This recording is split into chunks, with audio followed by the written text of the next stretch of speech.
Zogezegd het zwarte goud in de grond hebben, maar alles erboven ook willen beschermen. Het is een duivels dilemma voor Brazilië.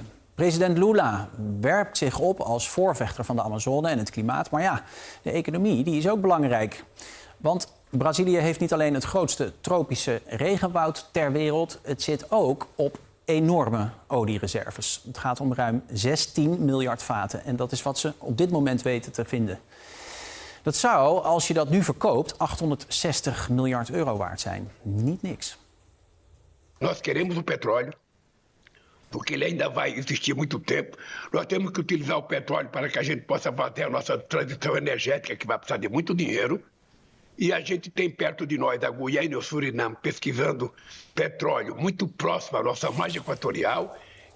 En zo kreeg het Braziliaanse Petrobras in het land waar nu de klimaattop is een paar weken geleden toestemming voor proefboringen voor de kust met steun van Lula.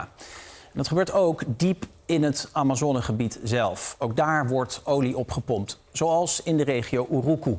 Onze correspondent Nina Jurna ging kijken wat de gevolgen zijn voor de mensen die daar wonen. Dit is de Amazone.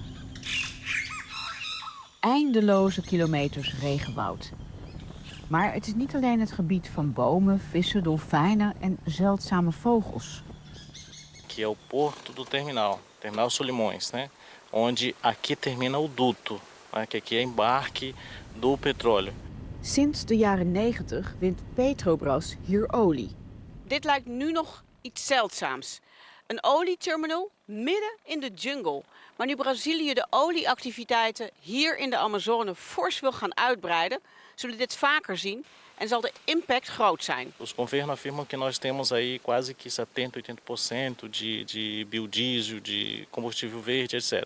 Mas ainda estão explorando o petróleo. Para a gente que defende o meio ambiente é preocupante. Het gebied is inmiddels ingrijpend veranderd door alle olieactiviteiten, merken de bewoners. Passo sem ter aquela educação de diminuir em frente às casas, nos portos onde tem as embarcações, que eles vão acabando com tudo. O banzeiro, né? Só balança tudo, as coisas, às vezes até as coisas soltam e vão baixando no rio, né? Deze plek is niet alleen voor Brazilië van levensbelang. De bomen slaan CO2 op en de biodiversiteit is hier enorm. Functies waar de hele wereld van profiteert.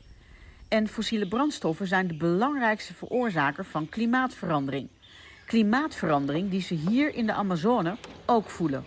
A gente sente essa temperatura, o sol muito quente, né? No ano passado a gente ia para Aquari, se a gente gasta dia, que nem agora a gente vai, né? Gasta dia daqui para Aquari, o ano passado a gente passava 3 dias. Barco grande a gente não anda, não tem como andar. A lancha também não, porque se for andar de lancha vai entupir a rabeta do motor, né? E vai dar problema, né? Então é impacto muito grande, né? Sobre o meio ambiente aí, né? Bovendien ligt een deel van de oliepijpen letterlijk in hun woongebied. Temos medo de acontecer alguma explosão, né? Assim, sobre desmatação, né? E a gente tem muito medo, né? Ja, en hoe we als wereld het gebruik van olie uiteindelijk kunnen afbouwen is een van de onderwerpen die nu dus in Brazilië op die klimaattop worden besproken. En die top duurt nog tot volgend weekend.